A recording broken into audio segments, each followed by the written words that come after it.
Ponsel Effendi Simbolon berdering 24 jam, data pribadi disebar hingga ada ancaman nyawa. Tribunnews.com, Jakarta, anggota Komisi I DPR RI dari fraksi PDI Perjuangan, PDIP, Effendi Simbolon mengaku mendapatkan intimidasi berupa teror dan ancaman pembunuhan usai menyebut TNI seperti gerombolan atau ormas. Effendi mengaku ponselnya tak berhenti berdering seharian hingga alamat rumahnya disebar. Mungkin teman-teman lihat sendiri viral-viral, alamat rumah saya dikasih. Kemudian handphone saya 24 jam enggak berhenti-henti berdering, kata Effendi di gedung DPR, Senayan, Kamis 15 September. Effendi menyebut ancaman yang ia terima bukan hanya data pribadinya yang disebar, namun ia dan keluarganya juga mendapatkan ancaman pembunuhan. Iya, dapat ancaman. Ancaman nyawa. Semua, keluarga juga kena ancaman. Ada di handphone saya, ucap dia. Anggota Komisi I saat ini masih melakukan pendataan terkait ancaman yang ia dapat.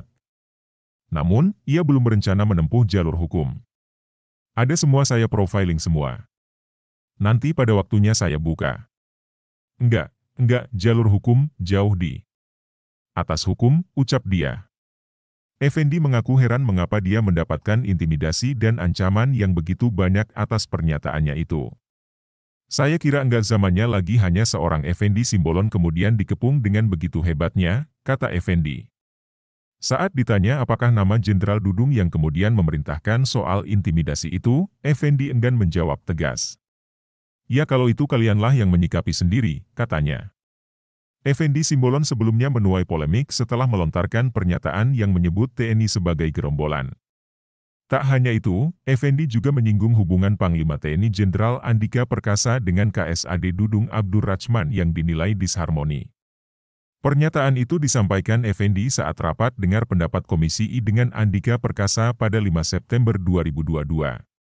Setelah mendapat berbagai kecaman dan tekanan hingga dilaporkan ke MKD, Effendi akhirnya menyampaikan permohonan maaf. Permohonan maafnya itu disampaikan Effendi didampingi Ketua Fraksi PDIP Utut Adianto dalam konferensi pers yang digelar di ruang fraksi PDIP, Gedung Nusantara I, Kompleks Parlemen, Senayan, Jakarta Pusat, Rabu 14 September.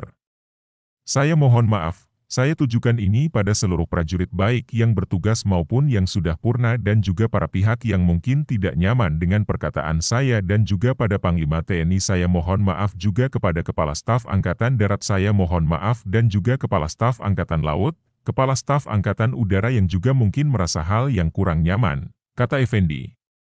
Ia mengakui kesalahan akibat perkataannya yang menyebut bahwa anggota TNI seperti gerombolan. Ia pun meminta maaf jika pernyataannya membuat semua anggota TNI tersinggung. Kemudian tidak elok dan juga beberapa pihak tidak nyaman, mungkin merasa tersinggung, atau tersakiti dari kata-kata yang keluar dari saya yang seputar soal gerombolan dan ormas, ucap Effendi. Sejujurnya saya tidak pernah menstigmakan TNI seperti gerombolan, tapi lebih kepada kalau tidak ada kepatuhan, kalau tidak ada kemudian harmoni dan seterusnya itu seperti gerombolan, seperti ormas, lanjut dia. Effendi sempat dilaporkan oleh 3 ormas dan perseorangan ke Mahkamah Kehormatan Dewan, MKD, DPR RI terkait ucapannya itu. Ketiga ormas itu adalah Forum Komunikasi Putra-Putri Purnawirawan TNI, Polri, FKPPI, Panca Marga, dan Antartika. Namun MKD memutuskan untuk tidak menindaklanjuti laporan terhadap Effendi itu.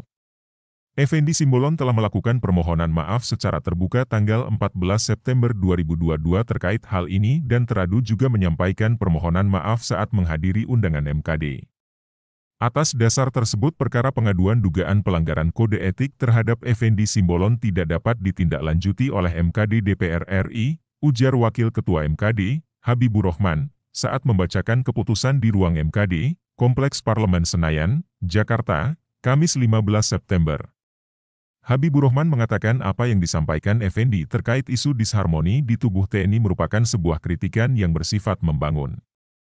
Pernyataan yang disampaikan teradu Effendi Simbolon mempunyai hak imunitas untuk menyampaikan pernyataan, pertanyaan dan sikap dalam menjalankan tugas sebagaimana diatur dalam Pasal 20 Ayat 3 UMD 3. Keputusan MKD berlaku sejak ditetapkan, pungkas Habibur Rahman.